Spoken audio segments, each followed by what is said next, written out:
Well, as the weather starts to chill, but maybe you're not quite ready for a red, sherry might be the thing you should be pouring. So here to celebrate International Sherry Week is Lori Budd, wine expert, winemaker, and the writer behind the blog Exploring the Wine Glass. All right, so Sherry Week, November 6th through the 12th, so we're in the middle of it right now. We are. What's the purpose of Sherry Week? It's international, correct? It is international. In fact, as of today, there was something like 1,600 events being planned across 26 different countries. So I was on the website, and this is the 9th or the 10th? 10th. Wow. The 10th anniversary of it. And I think sherry kind of gets a bad rap and is really misunderstood. So I think part of this purpose of Sherry Week is to just put these events out there where people can learn. You know, there's lots of different sherries. I think a lot of people think of the old grandma sherry, you know, drinking in it, you taste it and you're like, ooh, that's really, really sweet. And there's so many different levels of sherry, or tiers, I guess, you know, from very, very dry to those very sweet sherries. Okay, I was telling you that it reminds me of Frasier because they're very sophisticated, and him and his brother always have a glass of sherry at the end of the day. So I want to be sophisticated too. So sherry is wine. Yes. So sherry is wine that actually goes through a dual process. Okay. So the yeast go in, they press the grapes, white grapes. They press the grapes just like we would press a white grape here. Yes. They let it go through fermentation till the yeast have eaten up all the sugar, so it's a dry wine. Okay. Then there's that second part where they're going to fortify it. So it's a fortified wine. It's not a second fermentation. They're adding additional alcohol to it, a grape spirit to it, to increase that alcohol to like 15%, 18%, maybe 20% alcohol. Okay. Okay, so different than our regular wines, that the way that they get alcohol is just by the yeast eating the sugar in the process. Correct. So we have that second step where they're going to add alcohol to it so that it increases it. Got it. Okay, pour me a glass, and and I want to try it. And while you're doing that, tell us where sherry is made. So sherry is produced in a very specific region in Spain called Andalusia, and it is known as the Sherry Triangle. And in order to be known as sherry, able to be called sherry, it has to be made in this very specific area of Spain called that triangle. I had no idea that it was Spanish. Yes. Okay, so this is a Spanish wine. Yes, Spanish wine. Do we swirl sherry? Oh, yes. Okay. You watch Frasier? I know, I do. And, well, sometimes they hold the glass like this. Which wouldn't, so this one is a little bit chillier, so we are supposed to drink these a little chilled, and I might have over chilled a bit. So smaller sips for this. Oh, interesting. Okay. So this is actually a Fino. So this is a very dry, very dry sherry. I like it because I like my champagne dry. I like this. It's interesting. I thought it was going to be really sweet. See, this one is not. No, this is a very dry sherry, and it is Tío Pepe. So these wines are all from González Valles, and this winery has been in production since 1835. And so this wine gets aged in like a cask wood for 5 years.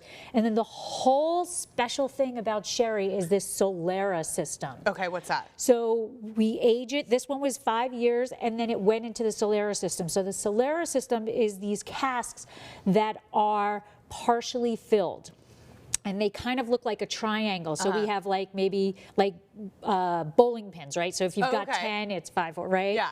And then each one is a different year, but what they do is this doesn't really have a vintage on it. Every bottle is going to taste exactly the same because they take from one barrel, and then they fill from the barrel above, and then they fill from the barrel above, and fill from the barrel above. So every cask has some of the previous. Right. So we have our triangle. This row is going to be all from the same year. this is going to be a different year, this is going to be a different year. Okay. So when they're getting ready to bottle, they're going to take from this bottom row, Yes. but then they're going to refill with this one.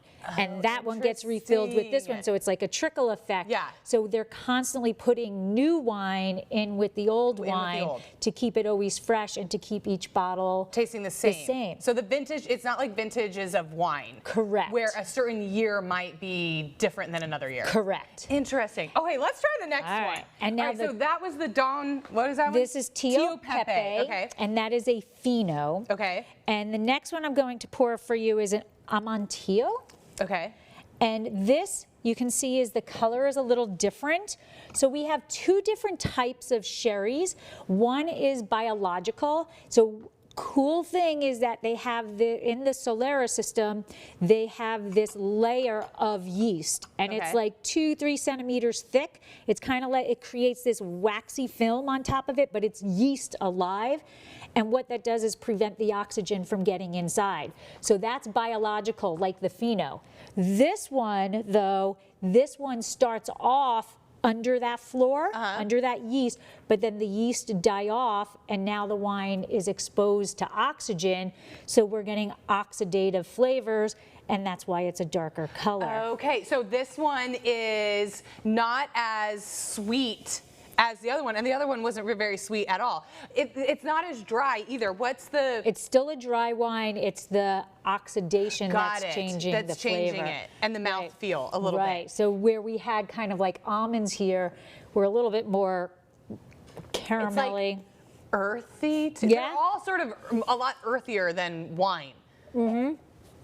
So this one spent 12 years in cask prior to going into that Solera system. Okay. And this one actually has 16.5% alcohol in it. They're very alcohol forward. They I can taste that. So, right. That's why you drink in such tiny little glasses. Correct. Correct. Right. You wouldn't do a wine pour of Right. this. So we go back to Sherry, right? Yeah. I mean, go back to Fraser, right? He's got the little tulip glasses so that you can smell the aromatics, but you know you're not pouring yourself a 5-ounce pour, we're not, 6-ounce we're not pour. taking shots of this. Right. Okay, and notice there's 375s.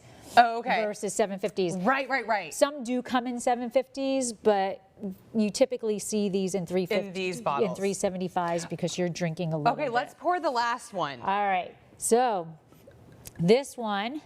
Oh, even darker. Is even darker. So where this It's almost like tequila. Exactly. Oh, okay. So this one where it's spent some time under the floor, so it was protected. Yeah.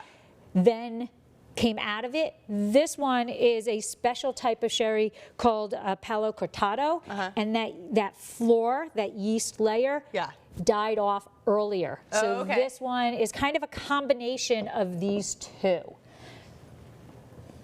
So it's got more of the nose of a Fino, but more of a body of the Amontillado. This one's really good. It's sort of like, this one is a lot sweeter. I mean, it's not sweet, but it's a lot sweeter than this one. It's good. Okay, alcohol, 20%. Oh, that's why I like it. Of course, that's why I like it. I always like the most expensive stuff and then the stuff with the most alcohol in it. Yeah, this is good. I could see why people like sipping on this. When do you drink sherry? Oh, you can drink sherry whenever you want. This is kind of more of an aperitif. You kind of go by what style it is to what you're eating it. So like this last one, you can sit down with a dinner and have some game meat with it, where this one you're gonna have like toasted almonds, more aperitif. This can go full out meal with you. I like it. Where can we find these sherries around town? Where can we find these? Yes, you can find them. These are very popular. Like I said, Gonzalez Bayas, they're a very well-known producer, have been around for a very long time. So you're gonna find these in the stores. Okay. Well, happy Sherry Week. Thanks happy for the Sherry lesson. Week. I think this is perfect as we head into the holiday season. We can have a new little tradition after dinner or before dinner or on a Tuesday. Happy Sherry Week. Thank you so much. Happy Sherry.